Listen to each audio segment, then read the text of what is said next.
Assalamualaikum guys, how are you? I hope you are fine. So today जो है आज जो है हम जो है ना फिजिक्स का चैप्टर नंबर 1 स्टार्ट कर रहे हैं। ठीक है, तो सबसे पहले ये समझ लेते हैं कि पहला चैप्टर इतना बेसिक्स क्यों है। ये जो पहला चैप्टर है वो इन्होंने फिजिक्स में हर कोई मतलब समझो कोई भी चाहे कोई भी बुक्स वगैरह होती है उसमें सबसे पहला चैप्टर जो है ना हमेशा बेसिक्स होता है। अगर आप वो नहीं पढ़ते हो और सीधा आप जो है छलांग मारते हो, समझो उसके अंदर जो आगे जितनी भी चीज़ें आएंगी ना वो तकरीबन बेस होंगी पहले चैप्टर पे, फिर वो ऐसे ऐसे स्टेप बाय स्टेप जो है ना आप आगे बढ़ते हो। तो ये जो पहला चैप्टर है वो बहुत इंपॉर्टेंट है। So let's get back to the work. तो सबसे पहले हम स्टार्ट लेते हैं इसके कुछ बेसिक्स पॉइंट से। ठीक है, ये मैं अपनी कॉपी के अंदर अलग से लिखे हुए हैं, इसी साइंस के अंदर भी लिखे हुए हैं, लेकिन जो मार्क हुए हुए ना यहाँ पे तो वही है जो ये मार्क हुए हुए ना। ठीक है, तो मैं इसको पढ़ लेता हूँ। There are three basics quantities we measure in physics are length, mass and time. अब इसके अंदर ये बता रहे हैं कि जो क्वांटिटीज़ हैं फिजिक्स के अंदर क्वांटिटी है उसके अंदर सिर्फ तीन बेसिक्स और मेजर क्वांटिटीज़ हैं जो सबसे ज़्यादा यूज़ होती हैं। इसके आगे आगे जो है डिवाइड होना शुरू होते हैं। तो सबसे पहले आ गया लेंथ, लंबाई चौड़ाई, ये सब चीज़ें जो सेंटीमीटर और इन चीज़ों में मेजर होती है। ठीक है, मास। अब ये याद रखना है कि फिजिक्स के अंदर मास और वेट के अंदर बहुत ज़्यादा डिफरेंस होता है। मास जो होता है ना वो बेसिकली वो डिफाइन कर रहा है कितनी केजी या कितना ग्राम या कितना मिलीग्राम कोई चीज़ है, और वेट जो है वो उस चीज़ को डिफाइन करती है कि ग्रेविटेशनल फोर्स के हिसाब से उसका कितना फोर्स लगती है ग्रेविटी की। वेट उस चीज़ को इतना 9.8 अर्थ की ग्रेविटी है, तो जितना ही मास होगा ना वो उससे मल्टीप्लाई हो जाएगा। तो एक मिनट रुकिएगा, इसमें आता हूँ।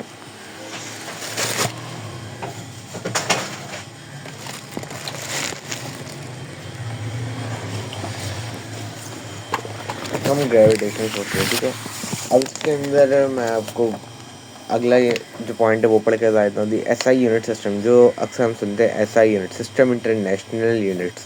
ठीक है, ये इंटरनेशनल इनको जो है ना एक स्पेसिफिक यूनिट दिया हुआ होता है जिस सिस्टम के अंदर ही सेट होता है। अब इसको पढ़ लेते हैं। GSI system unit system international units.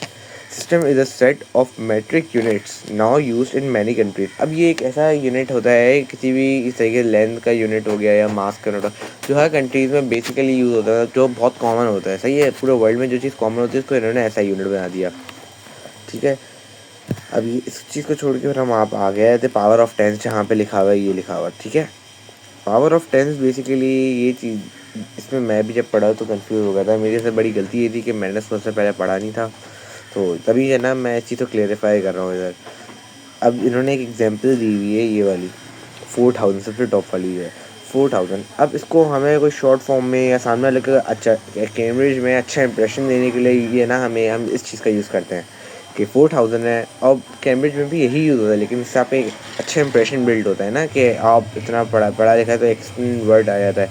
तो मैं आपको इसके बारे में बताता हूँ कि 4000 है। सही है, अब चाहे 4 into 10 करोगे तो बच जाएगा 40, 40 into 10 करोगे तो बन जाएगा 400, एंड 400 into 10 करोगे तो बन जाएगा 4000।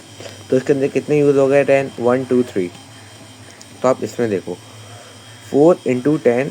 अब इसके ऊपर जो पावर 3 दी गई है, अब इसको पावर 3 नहीं पढ़ो, इसके अंदर सिर्फ जो आप पढ़ोगे तो पढ़ोगे 4 into 10 एक्सपोनेंट 3। एक्सपोनेंट जो है वो शो करते हैं कि पावर ऑफ 10। सही है, तो 10 इसके अंदर ये यूज़ हुआ कि इसके अंदर हम मल्टीप्लाई बाय 10 कर रहे थे। ठीक है, और कितनी मरतबा 10 हुआ था, 3 दफ़ा, तो हमने 3 दफ़ा लिख दिया। अब 4 into 10 पावर 2 है। सही, एक्सपोनेंट 2 है, तो ये हो गया 400। जैसा हम इधर देख भी लेते हैं 400 आ गया। ये इंटू 1 है, एक्सपोनेंट 1 है तो 40 आ गया।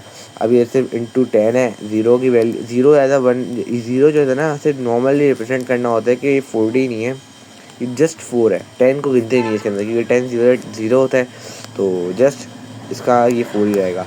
अब ये माइनस भी समझ ही लेना है, क्योंकि माइनस भी जो है डिवाइड होता है इसमें। अब 4 into 10, 4 डिवाइडेड बाई 10 एक्सपोनेंट 1। अब ये हो गया 0.4। 4 डिवाइडेड बाई 10 एक्सपोनेंट 2, ये हो गया 0.04। अब 4 डिवाइडेड बाई 10 एक्सपोनेंट 3। ठीक है, तो ये हो गया 0.004। तो ये बेसिक्स हैं जो आपको याद करना बहुत ज़रूरी है, क्योंकि ये आगे जो है ना मतलब ओ लेवल्स के फाइनल ईयर पे हूँ, और उसके अंदर भी इसकी इतनी ज़रूरत पड़ रही थी ना, मैं दोबारा से क्लासेस वगैरह ली हैं और मैंने उसको पढ़ाने से पहले समझा भी है। तो इसकी बहुत ज़रूरत पड़ती है, इसको हमेशा याद रखिएगा। फिर हम इस पर आ जाते हैं कि अब इसको जो है ना शुरू से पढ़ लेते हैं। The small figure 1 2 3 extra are called power of 10। ठीक है, अब ये जो पावर ऑफ 10 हमने पढ़ा है, the power shows how many times the number has to multiply by 10 if the power is greater than 0 और divide by 10 if the power is less than 0। ठीक है, अब इसके अंदर एक्सपेरिमेंट वाली बात आ गई, जितने ज़्यादा होंगे तो 10 उतनी दफ़ा होंगे, जितने कम होंगे या माइनस में होंगे तो 10 उतनी दफ़ा माइनस में होंगे। अभी ज़रूरी नहीं है आप डिवाइड ही लिखो, अपने एक्सपेरिमेंट लिख दो। तो जिस तरीके से ये था, आप इसके अंदर ये भी कर सकते हो कि मैं आपको जस्ट एक एग्जांपल बता रहा हूँ कि ये 4 डिवाइड है ना, आप इधर 4 × 10 करके जिस तरीके से ये डिवाइड हुआ था ना, यहाँ पे हमने देखा था 4 डिवाइड बाई 10 एक्सपेरिमेंट 1।